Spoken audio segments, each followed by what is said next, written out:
Mga kabisnes naming minamahal, makikisuyo po kami. Naglalambing po kami sa inyo.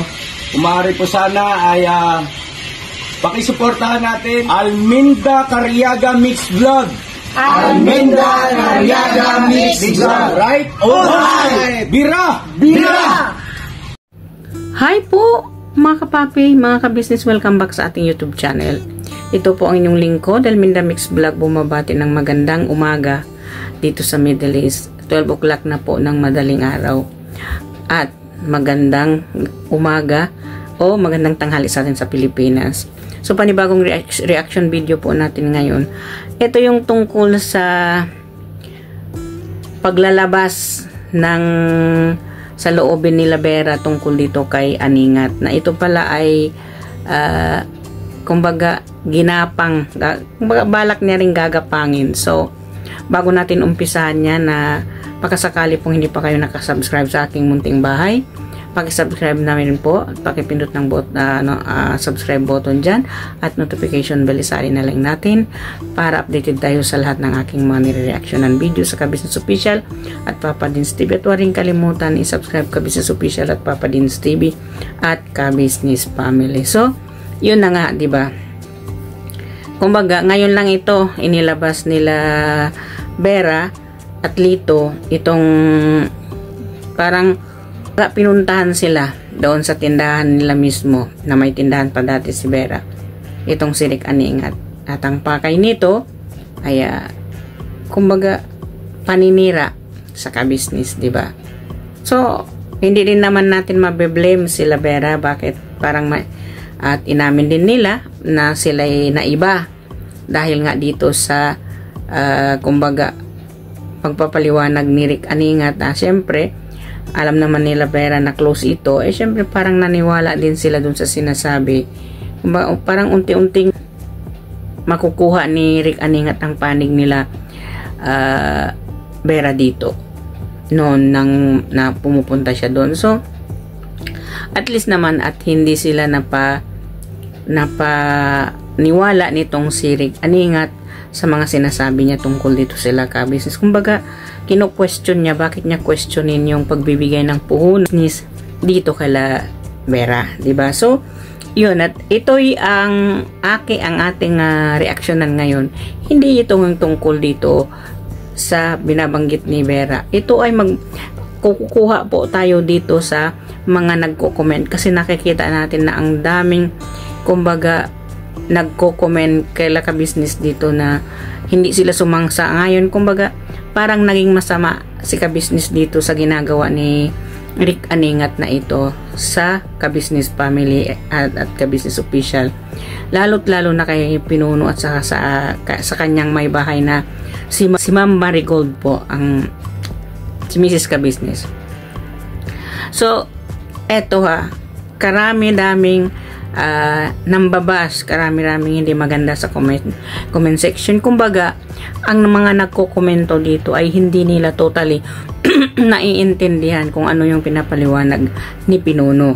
Well, mga kabisnes, mga kapapi, simple lang po yung papaliwanag ni ating Pinuno.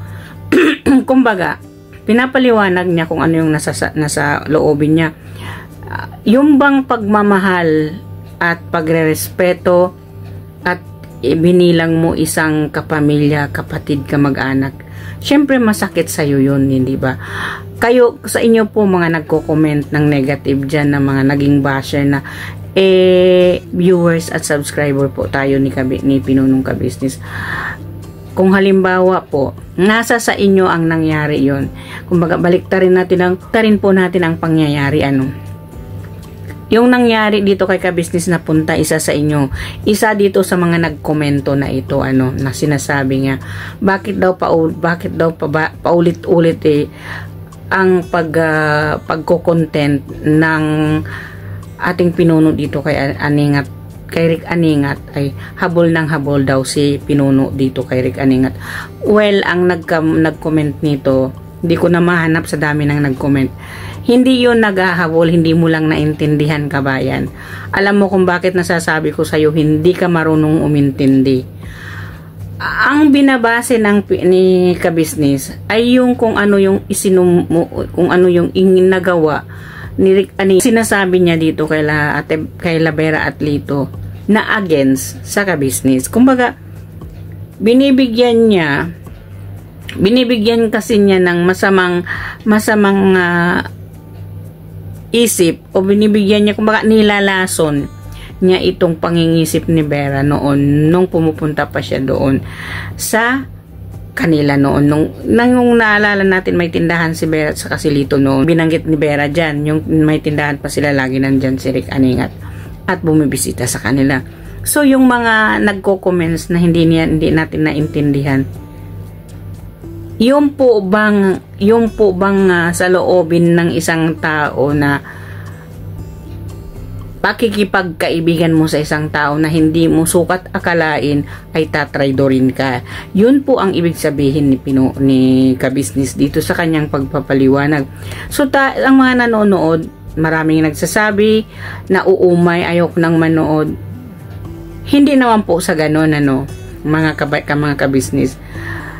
Kaya nga po kayo nandyan nanonood dahil gustong-gusto ninyong si ka-business.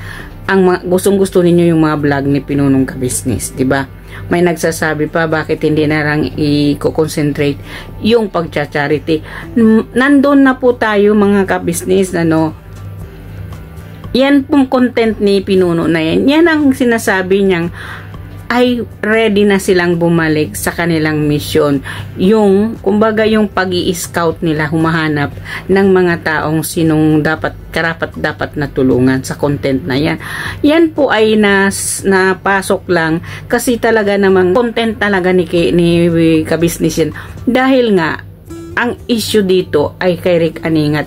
Yung pagtatraidor ni Rick Aningat at saka yung paninira ni Rick Aningat dito sa sponsor na ito, diba? So maraming nagsasabi, may nagsabi pa nga dyan, bakit na lang daw hindi ilabas ni ka-business ang pruweba. Alam niyo kasi, pag ilalabas ni ka-business ang pruweba na talagang hawak nila yung pruweba, may tendency po kasi pwedeng kasuhan yan dyan si Rick Aningat sa mga sinasabi niyang hindi maganda dito kay ka-business. Yung paninira niya na hindi maganda dito kay ka-business, diba? So tayo po ay kumbaga hindi, diba, nanonood sila pero hindi sila nakakonsentrate kung ano yung sinasabi ni ka-business dito sa kanyang vlog. Kumbaga nakikita lang nila doon sa title ay nagagalit na sila doon kasi paulit-ulit yung pinag-uusapan dito kay Rick Aningat. Kasi mga ka-business, dapat yun intindihin at unawain natin yun, diba? Kahit naman siguro kayo na minahal nyo yung isang tao, tinuring ninyo kapamilya, kung tatraydorin kayo, masakit yun sa inyo, diba? Hindi yun sa paghahabol ni Mr. Ka-business, hinahabol niya talaga itong si Rick Aningat. Sino ba si Rick Aningat? Yan dyan sa mga nagko-comment na yan, diba? Hindi naman kalaking yung sinasabi nilang malaking may iambag nitong si Rick Aningat na ito kay ka-business. Kung tutuusin, magkano lang po ilan lang po yung kanyang subscriber ni ka-business, yun na nalihis na naman ang utak. Kumbaga nilason na naman nitong Rick Aningat na ito itong mga viewers na ito, diba? Itong mga subscriber na ito. Kasi paniwalang-paniwala kayo na walang kasalanan si Rick Aningat. Kung naalala po ninyo na nag-unboxing yan si Rick Aningat ng kanyang video na may nag-sponsor sa kanila, nagpadala sa kanila isang malaking kahon. Nagpapasalamat siya na galing daw yun ng US. Mga ka-business, kanino yung sponsor na yun? Sponsor ni ka-business yun. Hindi naman nata siya magkakaroon ng sponsor kung hindi galing ang sponsor na yan dyan kay ka-business. Saan siya kukuha ng sponsor? Diba? Wala namang nakakakilala sa kanya, diba? Nakilala siya ng mga sponsor dahil kay ka-business. Kung hindi nyo po naintindihan, ibalikan po ninyo yung nag-unboxing po siya na kalaking box na yun na galing ng US na ipinagmamalaki niya. Ang tanong po natin, Sino ba yon? Galing saan ba yung sponsor na yon? Galing kay ka-business yun eh. Nilason niya ang isip ng sponsor na yun. Sa paninira niya, naniwala yung sponsor na yun sa kanya. Diba? Ganon ang mga taong ahas, mga ka-business. Simple lang, traidor na ahas ang kanyang tao. Imagine, matagal niya na yung ginagawa pero hindi alam ng mga ni ka-business na matagal niya na yung ginagawa. Look, sila Lito pala ay pinuntahan niya. Na ibig sabihin, ang tagal na talaga itong pang-aahas nitong si Rick Aningat hanggang sa nagwagi siya nakuha na nung ibang mga sponsor nila ka-business. Diba? So, bakit natin kailangan pagsabihan paulit-ulit kino-content ni ka-business itong content niya, paghahabol niya kay Rick Aningat? Hindi po yun. Unawain po natin yun. Hindi yun paghahabol doon kay Rick Aningat na gustong talaga siyang makausap ni Mr. Ka-business. Etong content na ito, mga ka-business, ito yung content na naglabas sila Vera ng sama ng loob na sila'y naniwala kay Rick Aningat noon na kumbaga sumama ang kanilang kalooban sa sinasabi ni Rick Aningat laban kay ka-business dito kay Vera. So kumbaga para bang nagalit, nagtampo itong si Vera sa mga sinasabi nitong si Rick Aningat yung bang sinasabi niya na walang katotohanan tungkol sa ka-business. So kung ibig sabihin yung bang parang si Vera dito at saka si Lito nagtampo sila at nagalit sila na hindi nila alam.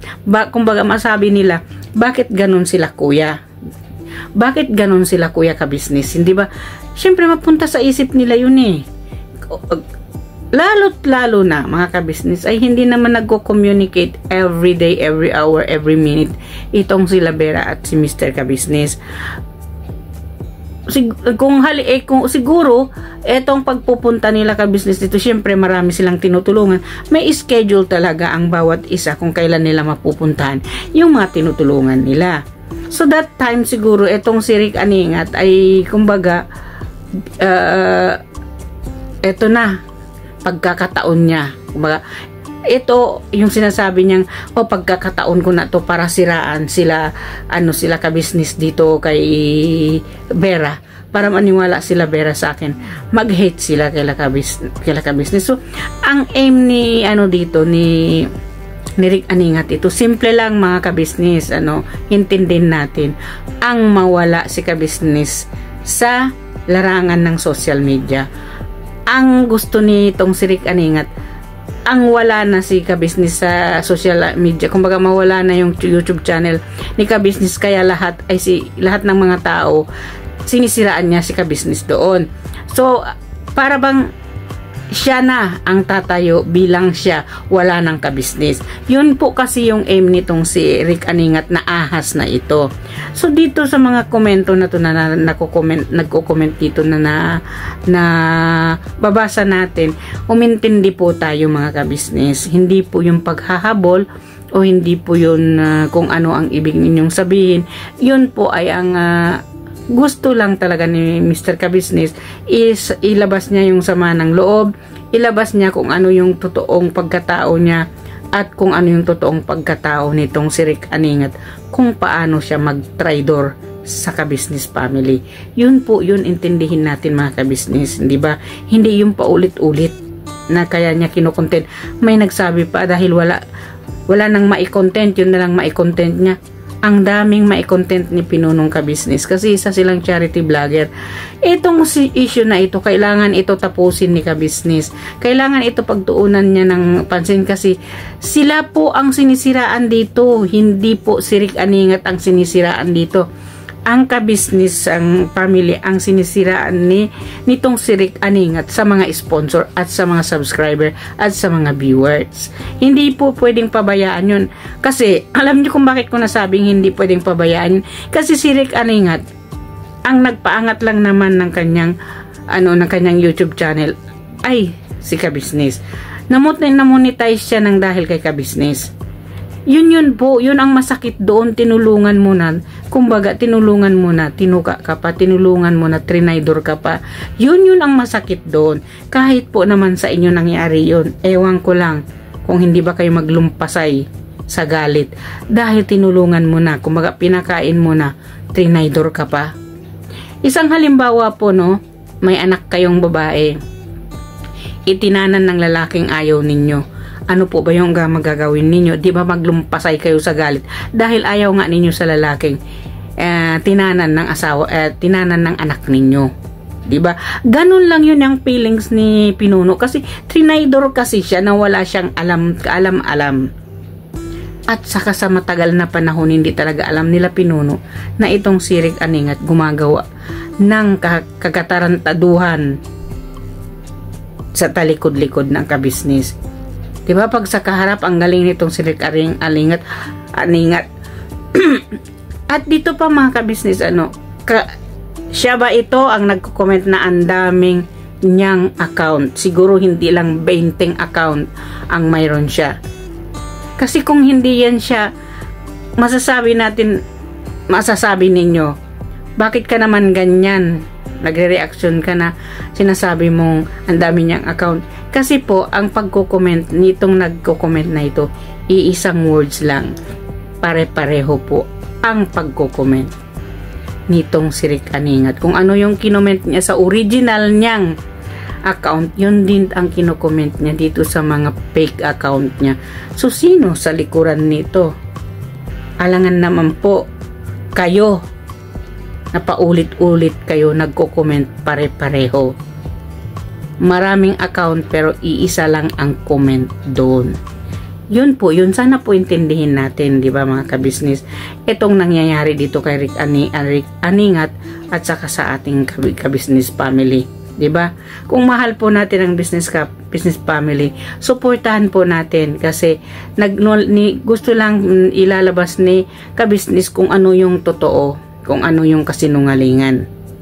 Sino ba talaga ang, kumbaga, eto kasi si Rick Aningat, ay yan ang sinasabi niya, kino-comment niya dyan, mismo sa kanyang video, na siya daw may ebidensya siya, pwede rin daw siya maglabas. Ano yung ebidensya niya? Yung pagmumura sa kanya ng mga kagwang, yun ang ebidensya niya. Sila ka-business, ano kaya ang ebidensya nila ni Mr. Ka-business na hinahamon mo Rick Aningat? Kung ilalabas ito ni Mr. Ka-business, ang ebidensya na ito, baka nga ka, di ba? Sa bagay, kung ako kila Mr. Ka-business, iwala ng maraming tumpak-tumpak, kailangan ko ng kasuhan, di ba? Kasuhan mo kasi paninira yan, siniraan ka sa lahat ng mga tao, maraming mayroon kang ebidensya, mayroon magpapatunay, mayroong witness kung paano kanya siraan sa mga taong tinutulungan mo, sa mga taong nag-i-sponsor sa'yo. Diba? So well, mga ka-business, hanggang dito na lang ang aking reaction video. Sana po ay nagustuhan ninyo. Please don't skip ads po ng ating mga videos. And please don't forget to subscribe Ka-Business Official, Papa Dins TV at Ka-Business Family. At sa lahat po ng aking mga kasamahang reactor, sina Taong Gala Vlog, Anime Reactors TV, Ma'am Police Channel, Kalingap Turak, Katangay PLC Vlog, Analisa Reality Vlog, at MK Inday Okray Vlog, and MK Inday Okray TV, at Kamix Vlog po, at ang inyong lingkod Alminda Mix Vlog nagsasabi, may Allah bless us all. Sa susunod po ng aking reaction video, magkita-kita po tayo. So, banat lang po tayo mga ka-business. See you again. Bye-bye.